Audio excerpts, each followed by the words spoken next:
See here, kid? You gotta just go for it. Don't think about what comes after or what came before. You just gotta bend your knees, take a deep breath, and jump.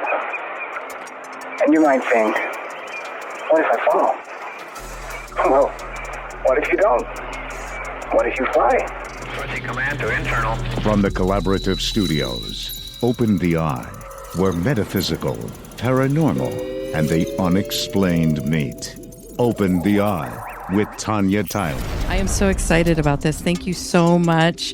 It has been a long time for you and I to get together, and this moment in time is happening right now. So thank you, Shiila Safer, for being here with me and exposing yourself on my show. I appreciate you so much. You are a nature-based creativity coach, an author, an intuitive painter. You actually have so much more in your little bucket, but that's what we're going to go with tonight. And we're going to be talking a lot more about all the little things that you do, not little, but all the things you do. I want to start off first with something that's very intriguing to me. You living in a commune. Was this in the 60s? It was in 1969. How old were you and where was it? All right. It was a fun story. So I was at UC Berkeley. I think I was 18, maybe 19. And my mother picked me up and we drove up north, up the coast, and we picked up a hitchhiker. And the hitchhiker led us to Wheeler's Ranch and led us to this commune. And it was a total surprise because we got out of the car, we walked up the hill, and when we walked up the hill, we could see down into this lovely valley. It happened to be on a feast day, and so people were bringing things for a potluck meal.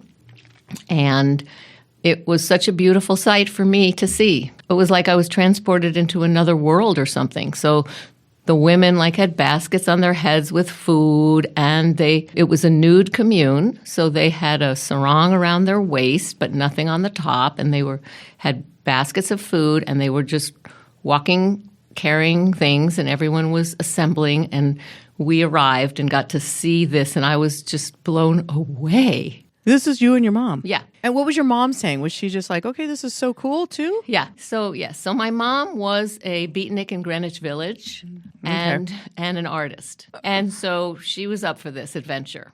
And hitchhiker led us down and introduced us to people. And we stayed. I mean, I stayed there. I just stayed. So you moved in? Yeah. What was your mom pretty cool with that? She was like, yeah, go for it. She stayed for a while too. Oh, wow. And so in a commune, let's talk a little bit about what a commune is for somebody that might not know what that is. Can you give kind of a little synopsis of it? Okay, well, at that time, what it was a group of people, and we would now refer to us as hippies. So there were a group of people who chose to not live in the mainstream, and so they were in the country, and this person had land, and so he opened it up and offered it to people. Most of the people were on food stamps at the time. Some grew their own food, but there was not a lot of food growing, which is very surprising to me. There was a little bit of that, and that people just made kind of shack. They built little temporary homes. Some people lived in tents, but most people actually built structures and lived in lovely little structures. What did you and your mom build? Well, we didn't build something, but I ended up meeting a man who I ended up marrying, and we built a little structure together. And so I ended up staying and living there for a while. I don't even remember how long, but definitely a year or two. I loved it.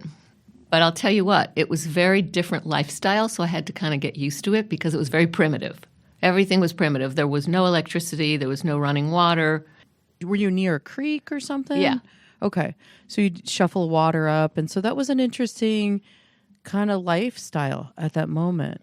It was. And for me, it was just what I needed because I was at UC Berkeley and I was there during People's Park riots and tear gassing the campus with the police, and I was like hiding under a tree trying to read and do my homework over there while the tear gassing was over there. And so this was so peaceful after all that.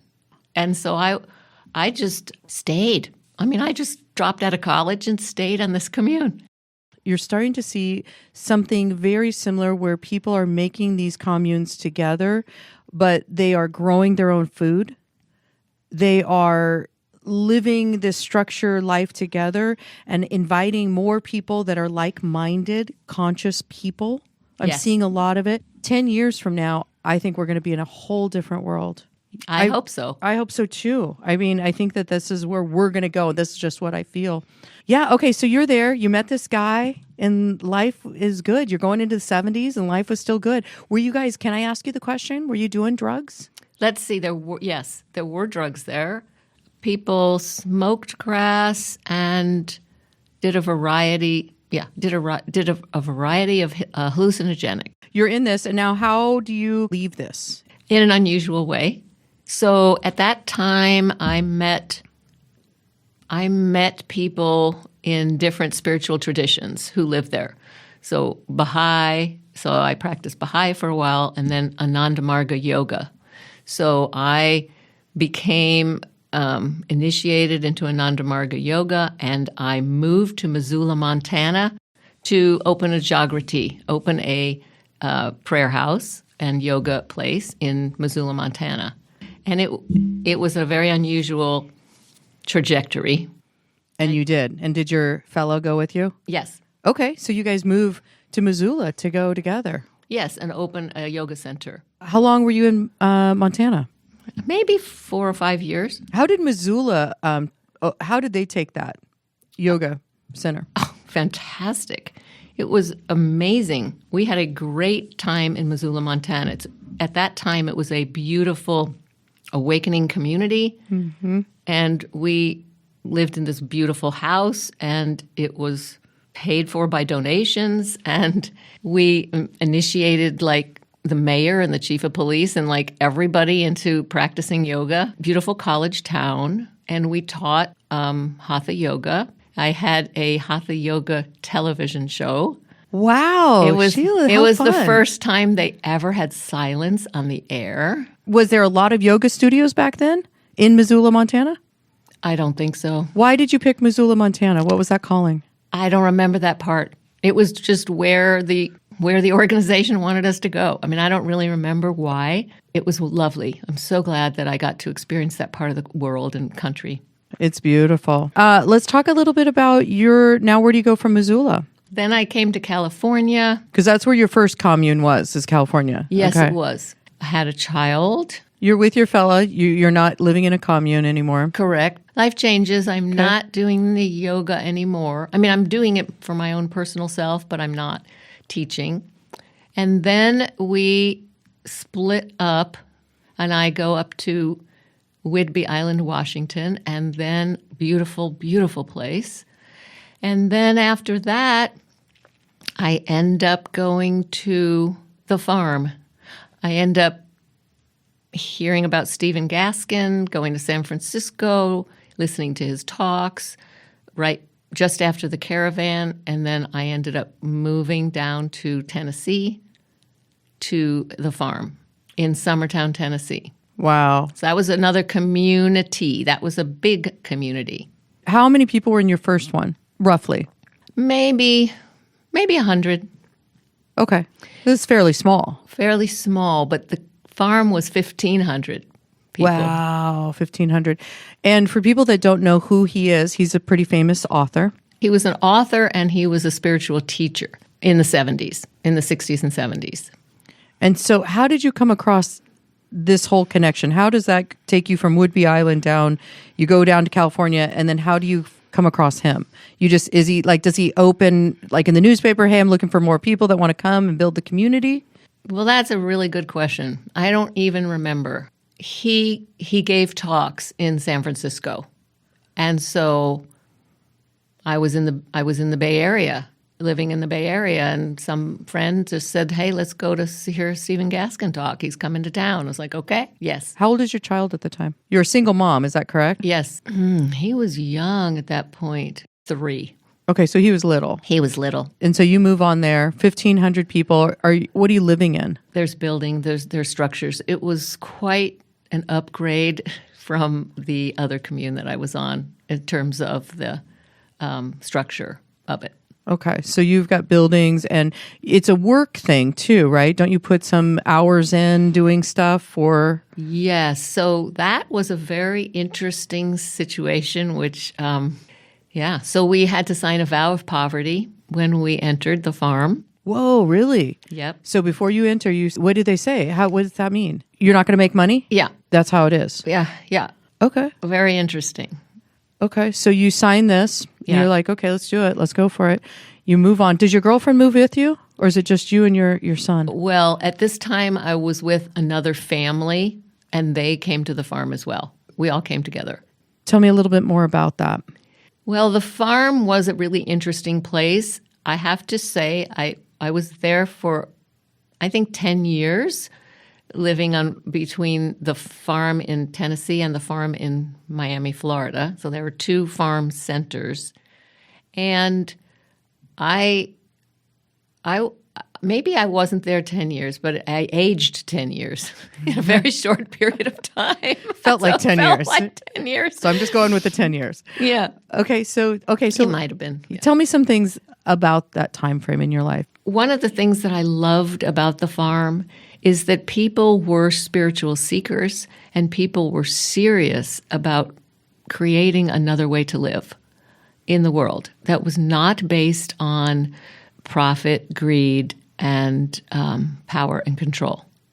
Wow, isn't this interesting that you're saying this right now at this moment in time? Yes. That was a huge movement back in the time, and then it just went away. Yes, and it is time to bring it back. It's coming. It's coming. You already know that. I mean, we've talked about that. It's coming. Okay, so Yeah. what are some of the things that, like, give me activities on things in the farm, and was there optional clothes? You know, because I've heard some communes you can not have clothes, and you do have clothes. I guess it was optional, but this was not a nude commune, and Okay. so most people did wear clothes on this one. Because your first one, it was kind of like, let's just open up and go braless all the time, topless. Right. Okay. This is different. Okay. So this was much more integrated with the community, and they would have work crews going from the farm into the community, you know, doing construction jobs and doing different things. So this was different in that way. And So you would go and do labor out into the real world. right, but Okay. I wasn't on those crews. But my time, I chose to be an EMT, so I chose to do my EMT training and work in the whatever we called it, and with the ambulance drivers, and we would go on runs, and we had our own ambulance on the farm and took care of our own people. So I chose to do that, and then I was the herb lady, which I loved, and so I grew herbs and helped grow food, but mostly herbs. And then I provided herbs for other people to put in their gardens. Was there a lot of big farming on that? Yes. On this one? This was big farming, and unfortunately it wasn't all organic, which is a surprise. It was not all organic, but it was big farming, and they had a big soy dairy. They did soy milk. They didn't drink dairy. They didn't eat dairy. So it was a big, they made soy ice cream and soy milk and tofu. And they had a big soy dairy. And then some years it was pretty sparse. And we just had, you know, like all winter, we basically just had soybeans and rice and nutritional yeast. So this was a time in your life where you were just feeling joy in your heart all the time. Most of the time. Now, I have to tell you, it was a hard life. And for a single lady on the farm, it was really hard. Why?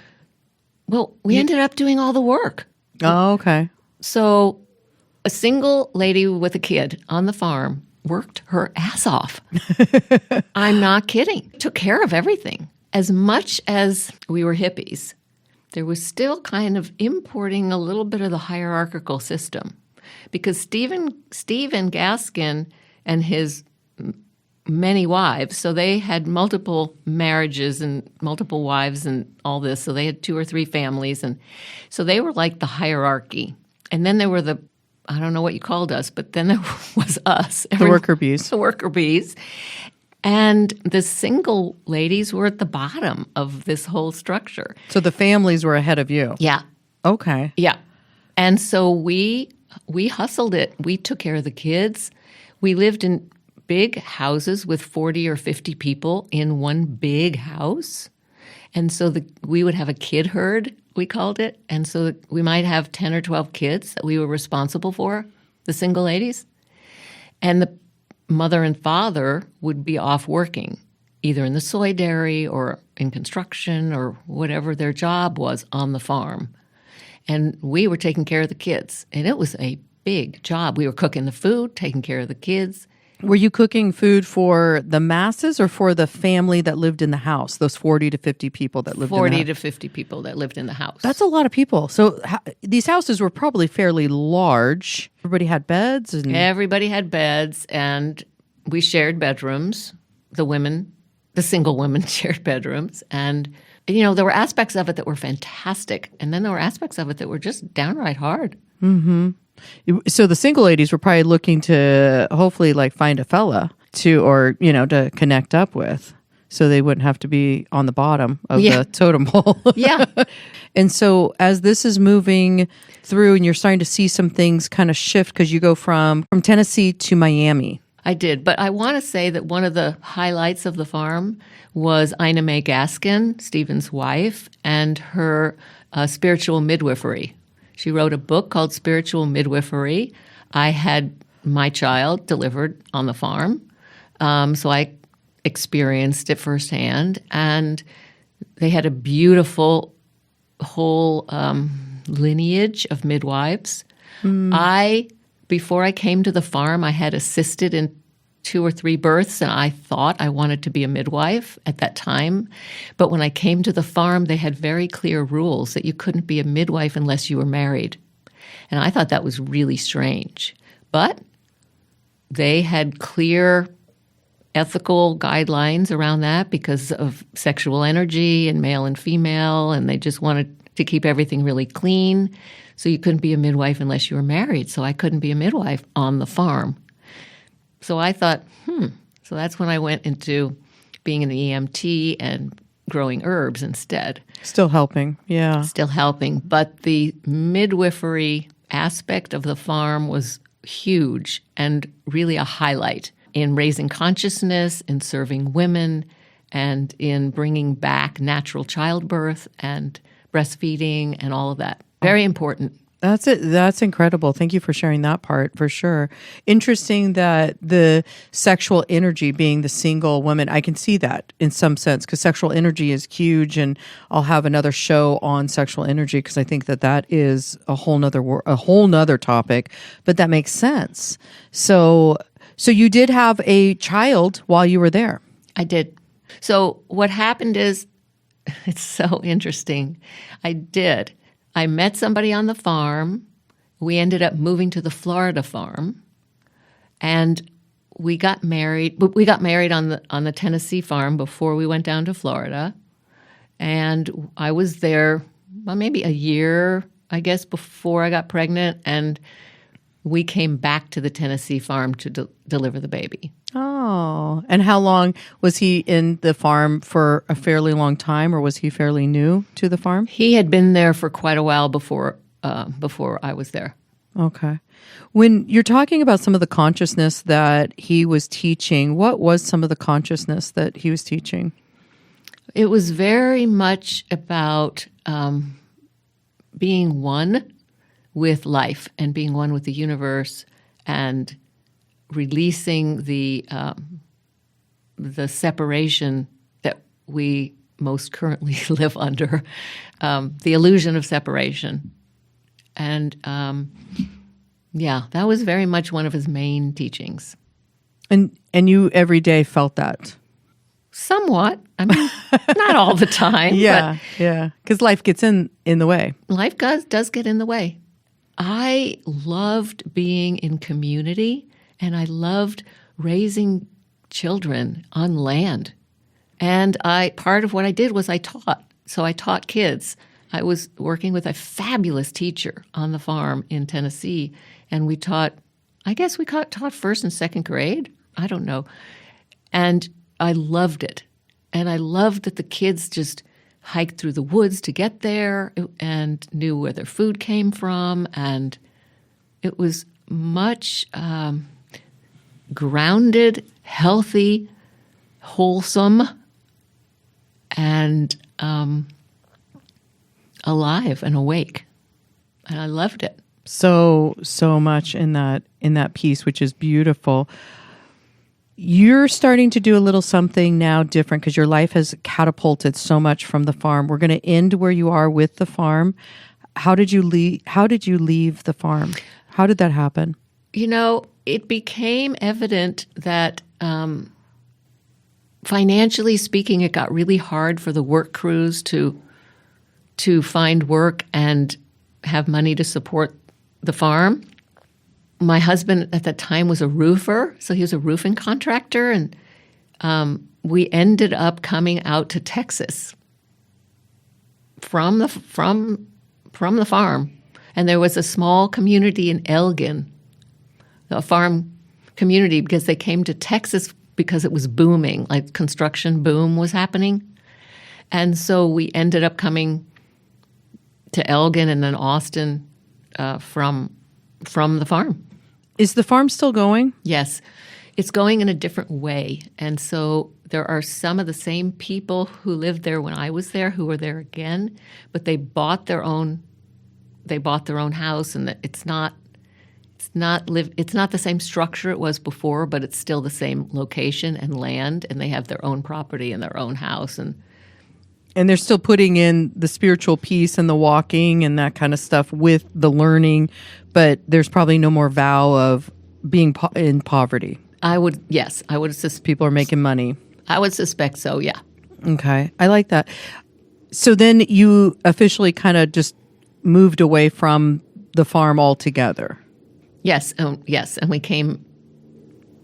I came first to Elgin and then to Austin, and in Florida, I learned tie-dye and batik, so I started doing fiber arts, and then I came to Elgin and then worked doing tie-dye with somebody there, and so my energy went into being an artist, fiber artist. And that is basically where the eco-printing kind of starts coming in. Not quite yet, but soon. It moves into that direction. So we're going to talk a little bit about your intuitive painting that you've been doing, that you've done for quite some time. I also want to tap in a little bit with the marigold dyeing and how important that is, because you're also moving that in with the children, kind of something that you did years ago with children, because when you were talking about being with the children, you lit up. And so it's a big deal for you. So we're going to go into that. We're also going to go into your nature-based creativity coaching and what that's about and how people can find themselves with some of the things that you are, putting out there for them. So we're going to talk all about that. We're going to take a quick little break for some of our sponsors. You are listening to Open the Eye. I'm Tanya Tyler, and our guest tonight is Shiila Safer. She's a nature-based creativity coach, author of books, and also produces books, right? Is that how you would say it? You produce books? Yes. Publish them, and intuitive painting. Yes. Painter. So we'll talk all about that coming up next.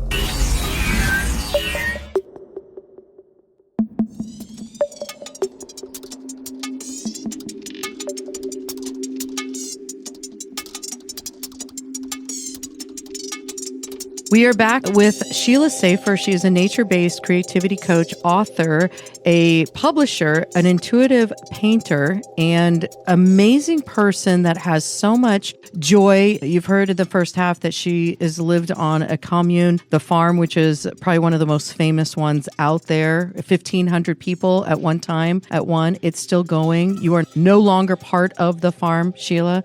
But I do want to talk a lot about some of the stuff. You're in Wimberley, Texas now. So tell us a little bit about how your art starts to take over your life, how all the printing, everything comes in. Oh, what a beautiful question. Well, I'd say art is at the center of my life, and I didn't really realize it, but it just started happening organically. When I came to Texas, to Austin, I really felt lost. I felt very displaced and disoriented, not being in the country again. And I had to do something. And so I created a business out of nap time. So when my child was taking his naps, I would start boutiquing clothing. And so I created a business called Boutique by Shiila. And I eventually had a whole line of clothing in Whole Earth Provisions Company. Went around the country and sold at different shows and fairs, Armadillo, Christmas Bazaar, and other places. I did that for a while until I realized I wanted to not be breathing in the toxic chemicals from the dyes.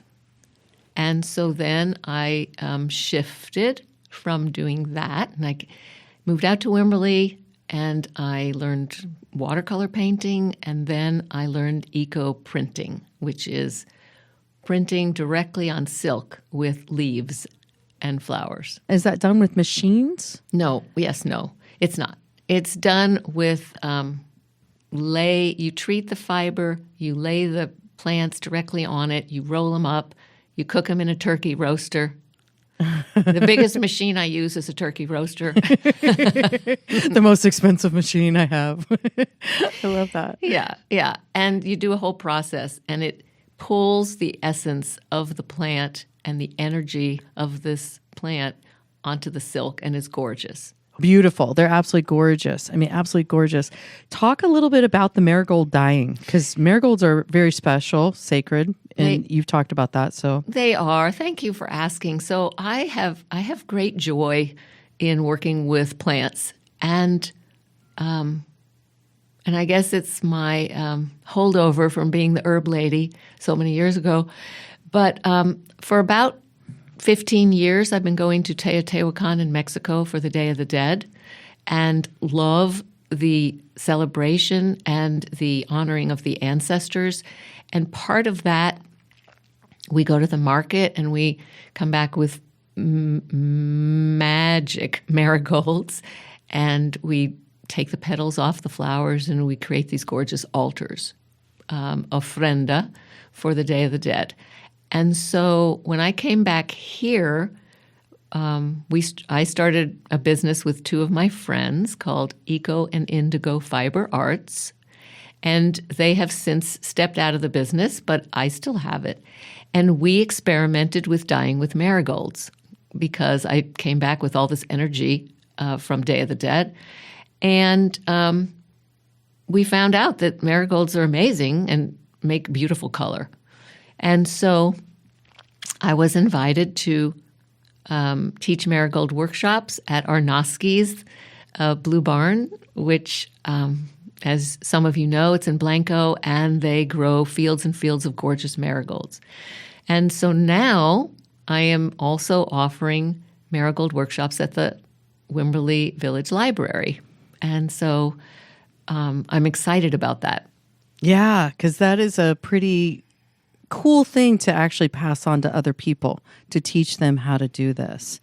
How long is your class? It's about 3 hours. And so tell us from the beginning, how do you start this? What is it like? You teach them how to...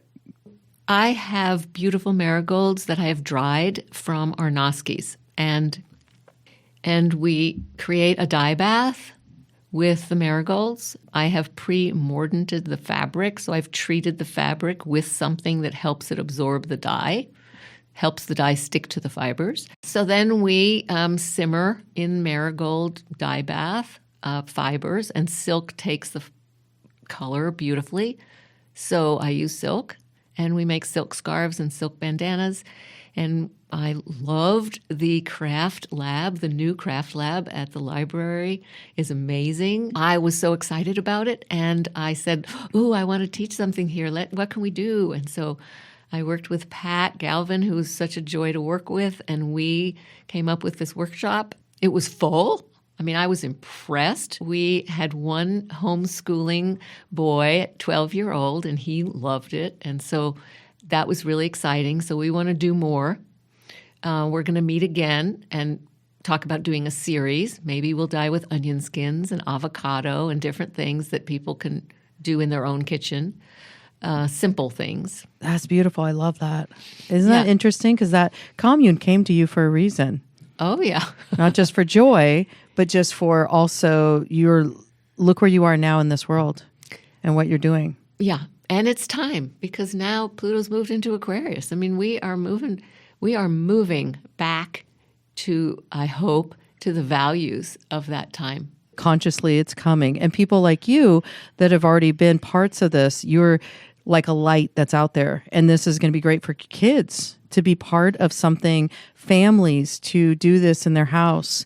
I have to say, on a side note, in 2009, I went on a mission to try to do natural. I was going to do these friendship bags. And I wanted to do these natural colors versus all the toxic. So I did beets. I boiled beets. And I was trying to figure out, and I was using cotton, I was trying to figure out how to open that fiber. And I was reading up on opening the fiber. It took me forever, and I was trying, and I was never successful, so I just lost the luster. Beets are what we call a fugitive dye. It goes. Yeah. Beets looks gorgeous, and then it's gone. Yeah. And so I think I lost that luster after so much time and energy. I was like, all right, I'm off to the next thing. So, but what a great thing. So let's talk a little bit about your publishing company, because that's pretty impressive. I didn't know you had a publishing company. A publishing company is called Second Tier. It is focused on books that are earth-based and awakening human consciousness. Yes. And you have published 2 of your own books. 3. Okay. So you have, let's talk a little bit about how some of your information comes in. I know that you do a little bit of channeling through your non-dominant hand. Talk a little bit about that. Thank you. Back in, I think, 1990, I want to say 90, maybe not, a long time ago, I studied with Dr. Lucia Capacchione, and I learned creative journal expressive arts and became a coach. And one of her main tools is non-dominant writing. And she wrote the book, The Power of the Other Hand, and the Creative Journal. Those were her 2 first main books. The non-dominant writing I have now been using, I want to easily for 25 years. And I still use it. I use it with my coaching clients. I use it to channel and write my own books. I use it when I journal. I use it when I dialogue with my paintings. It's my method of opening up another pathway for information to come through. So when you write with a non-dominant hand, it's like you access the right brain through the back door. So normally we're concerned about spelling, grammar, looking good, spelling things correctly, being structurally, correct. It's none of that. So this is none of that. So this is all about spontaneity. You feel like you're in kindergarten again. It's sloppy. It's messy. Things aren't spelt right. It doesn't matter. But you're opening a flow of communication with your higher mind, with your intuitive self, with your spirit. And it's a beautiful tool to use when you're capturing your dreams. When you first wake up to write with your non-dominant hand, you can get way more information than you would otherwise remember. Is it something you do every day, maybe practice a couple sentences to get a little stronger on it? You could do it that way, or you could just ask yourself a question. So the creative journal method is that you ask a question with your dominant hand, you write it down, and then you answer it with your non-dominant hand in a different color pen. Oh, okay. So it's an actual journaling method, and that's what you would practice. Okay, so that's what you do when your clients. Mm-hmm. Okay. Yes. And it's really, I think it's fun.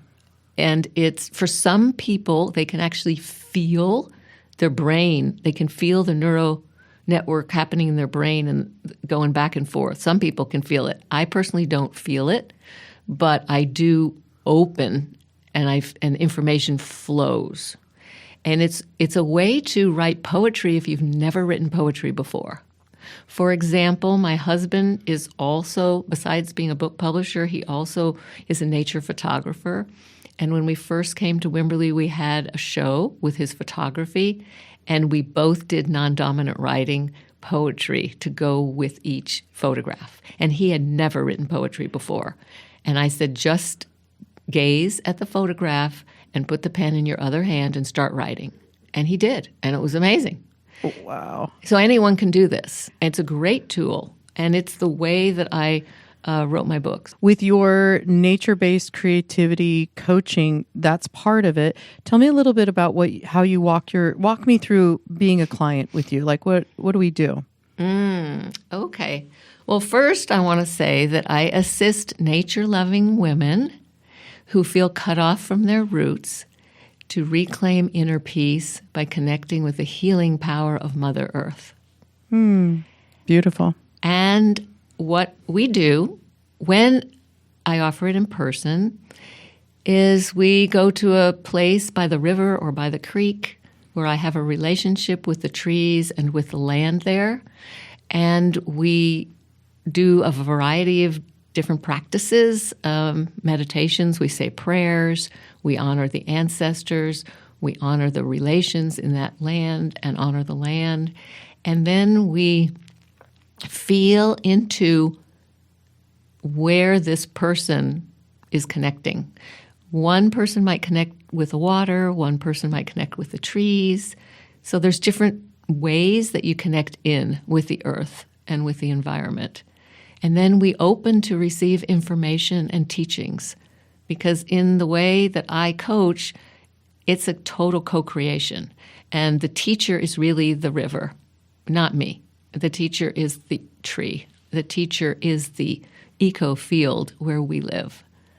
Or maybe the winged ones, maybe the hawk who's calling. So we open to the information that comes to us from Mother Earth and see what comes through writing, through drawing, through painting. So some of my beautiful beloveds bring watercolors and paints and paint while we're sitting there. And sometimes we do movement practices, we do breathwork practices, we do non-dominant writing, we talk about what issues that are going on in their lives, but we open to receiving guidance from the trees and from the river and from the winged ones who come. And the guidance is often nothing that you would think of yourself. It's often really surprising, deep and powerful information. The most beautiful thing for me is when I can see the shift that occurs when someone is able to sink deeply into the roots of the earth and feel a sense of belonging again. Beautiful. Yeah. I mean, what a beautiful time to reconnect and help that person. You're the conduit of helping, because the nature is really the base, the teacher. Yes. And you're really that conduit that's bringing them there and putting all the things in. Oh, I love it. Oh, when somebody is with you for coaching, how long are they with you typically? Is it a couple sessions or just one session, or what does that look like? Really good question. Thank you. So our sessions are 2 hours long, and I do a 3-month program, and then people reassess and re-up for the next 3 months. And what that looks like is every other week. So we have a 2-hour session twice a month, and an agreement for 3 months so that we have enough time to really dig in and feel the results. And then usually people want to do it again.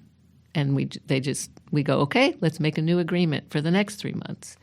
And I like the making a new agreement part, because then we say what worked, what didn't work, what could we do differently, like that. And then I also offer a 4-hour retreat as part of that as well, so that we have a little more time to really go deeper into some aspect of our work together.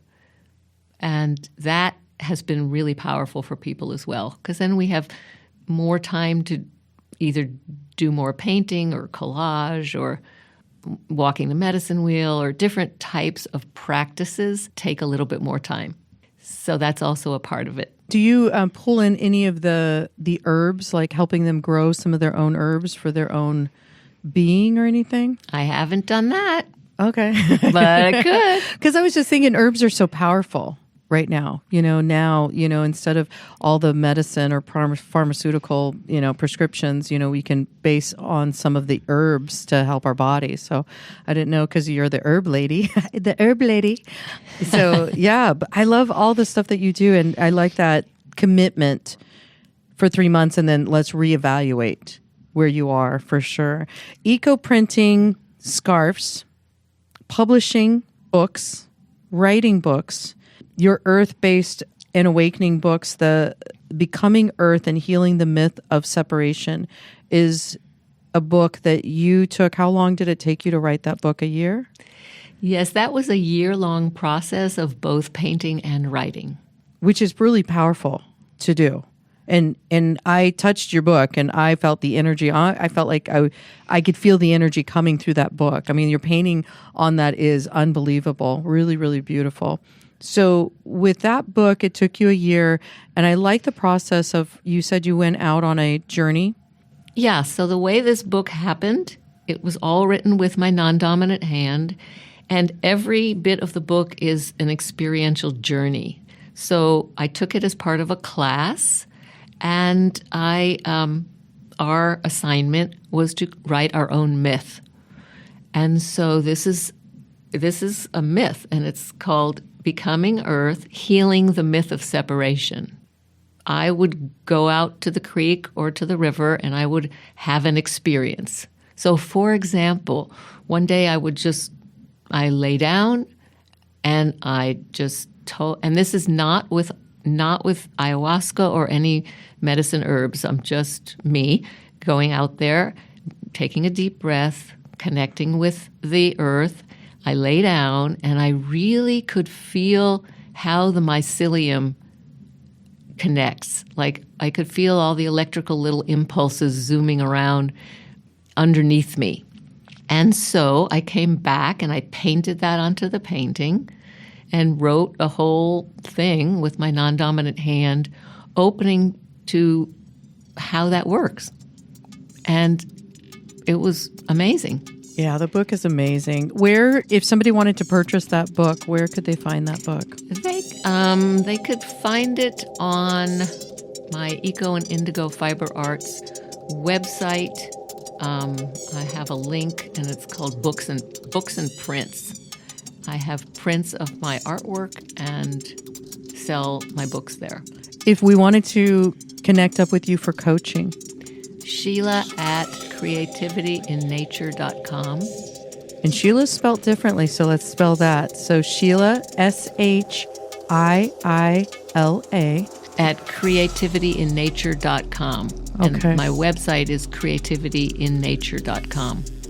And you can go to all these different sites. I will make sure that I put them down onto the link when this gets posted onto YouTube, and I will make sure that I have all those links there. So if somebody did want to, find these, because once you listen to this on kwvh.org, you can find it into the archives. And if you can't find it, we only hold them for 14 days in the archives. And once they're gone from the archives, then I do post them onto on my YouTube channel, which is Open the Eye 13. So you'll see that on YouTube. But yes, this is amazing. Shiila, you have taken us all through this adventure, and I want to say thank you so much. Thank you for taking the time out and sharing some of the stuff and exposing yourself, opening yourself up to this. I believe that communes are coming back, so you are a light for that. And exciting for your Marigold Dyeing workshops at the Wimberley Library. So if you're local, that's great. If you're not and you're listening to this and you ever come to Texas, look up the Wimberley Library and you might find Shiila, and maybe you want to take this. Maybe you want to fly in here and do this. So thank you, Shiila. Anything else you want to leave anybody with? Message? I just want to say that thank you for listening, and take time to walk in nature. Take time to find your favorite tree. Take time to remember and come back to your right relationship with the earth. It's so important. It's why we're here. Beautiful. Thank you so much, Shiila Safer. She is a nature-based creativity coach, an author, a publisher, an intuitive painter, and just a beautiful, beautiful human being, and also an herb lady. So thank you. Thank you so much. To be a guest on the show, go to opentheeye.com, or you can email at opentheeye13@gmail.com. We appreciate you.